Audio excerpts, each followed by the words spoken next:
Sunderland drew 1-1 at the Stadium Light against Burton Albion in the first game of the post-Parkinson era. It was against a Burton Albion side that, to be honest, have struggled this season. They've got one of the worst defences, if not the worst defence in the league.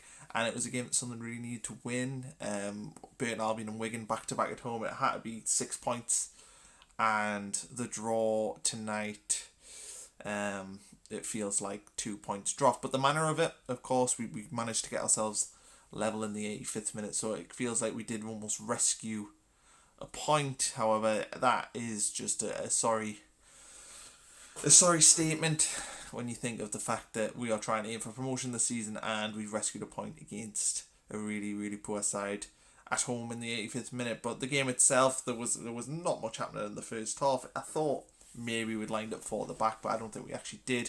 We kind of just lined up with McLaughlin further on the right side, but Lugonine was playing sort of right wing back, I think. So it wasn't really a system change. Embleton came in for Maguire, and yeah, it was the same system, but that's not surprising. Andrew Taylor's only had Monday to train with the players, and I doubt they did a particularly strenuous session on Monday because, it was the day before a game, so you wouldn't do necessarily a heavy session. So I can't blame him for not changing the tactics because I think, it would have been such a quick turnaround to try and put your own ideas in and change to fall at the back or drastically change the start 11. He maybe didn't have the time to do that. But yeah, first half, not much happened. I thought Sunderland were maybe the brighter of the two sides, but it was a very much a non-event, the first half. Second half, though, and Sunderland probably should have scored through Josh Scowen in the 50th minute. He came very close. A ball kind of got hit across from Hume, and Embleton got a foot on it, and then Scowen, he's close range. It maybe came to him a bit quick, but he probably should have done better. And then the 60th minute, Sunderland go 1-0 down. I can't remember Burton Albion having many shots. And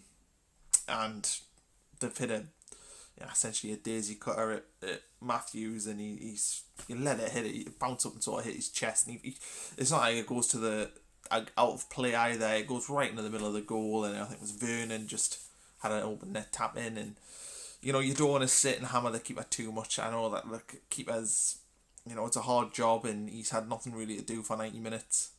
However, it is also difficult not to sit there and criticise him because the mistake's unforgivable. We're talking about a professional goalkeeper here, and you can forgive him if it was any goal, if it's well worked, and you can certainly question often our defending, but that one there just he's got to have it. He's got to save it, and he'll know that. It's pointless harking on about it too much, but he'll know that tonight he had really one major thing to do.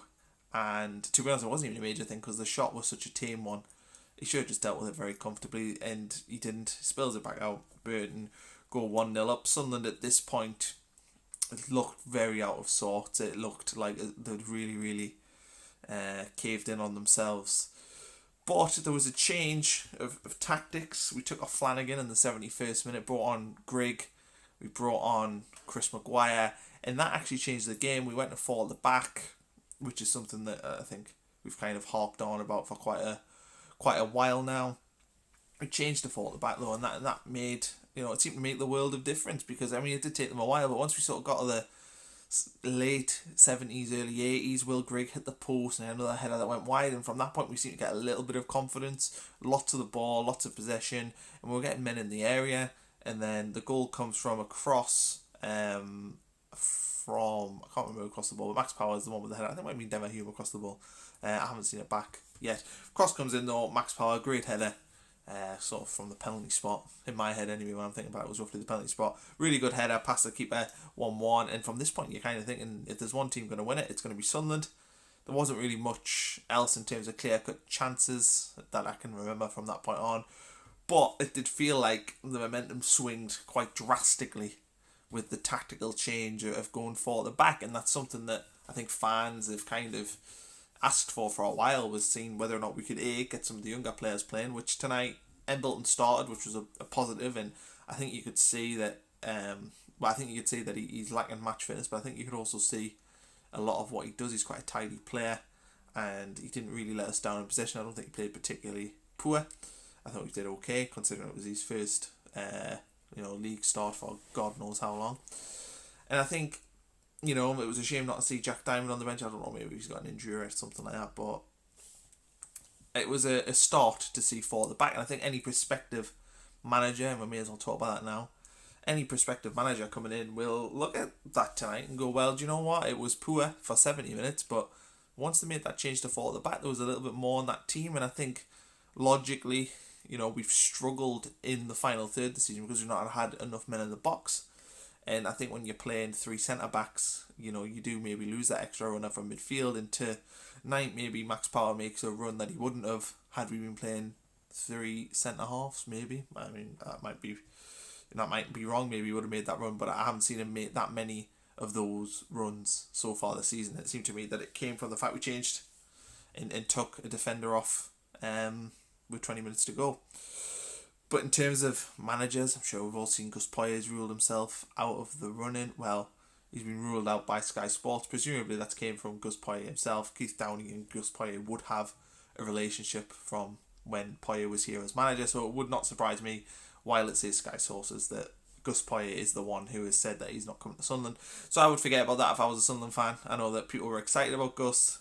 I don't think Gus Poyet will be coming in as Sunderland manager. I personally believe that there will be no movement on the manager front until a takeover is either confirmed or denied. I think fundamentally I can't see why Stuart Donald or Jim Rodwell would make such a monumental decision without the director of football being in place. I don't see how they could make that decision without the new owners being in place, and I don't see how they could make that decision without an idea of what the structure is going to look like at the football club. If for whatever reason the takeover doesn't go through, then there's serious issues, because I don't see how Sunderland can progress as a football club without massive changes. I think everyone's seen we don't have a head of recruitment, we don't have an academy manager, we don't have an under-18s manager, we don't have a manager, we don't have a chairman, we don't have countless other positions, we don't have a scouting department and all that. So, there's a lot to be done there. And infrastructurally, it doesn't matter if you bring in Pep Guardiola, he's not going to be able to work in them circumstances. It's going to be very difficult for a manager to come in and do that. So, overall tonight, a 1-1 draw. It's not what we wanted as fans. I think we wanted to see Sunderland come out kind of all guns blazing and, take Burton by the scruff of the neck. We didn't do that.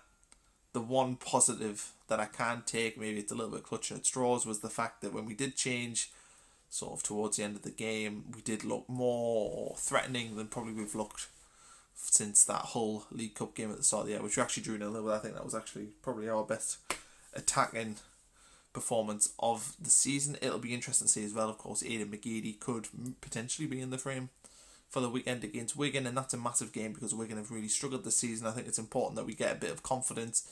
I would like to see Sunderland really, really take the game to them on Saturday. Do I expect us to have a new manager by then? If I was going to predict, I'd probably say we won't, or certainly I don't think we'll have one until the takeover is confirmed, as I said before. So anyway, 1-1, we move on. Thanks for watching the video today. Please like, subscribe. I'll appreciate that, and let me know on Twitter if you agree or disagree with my assessment today.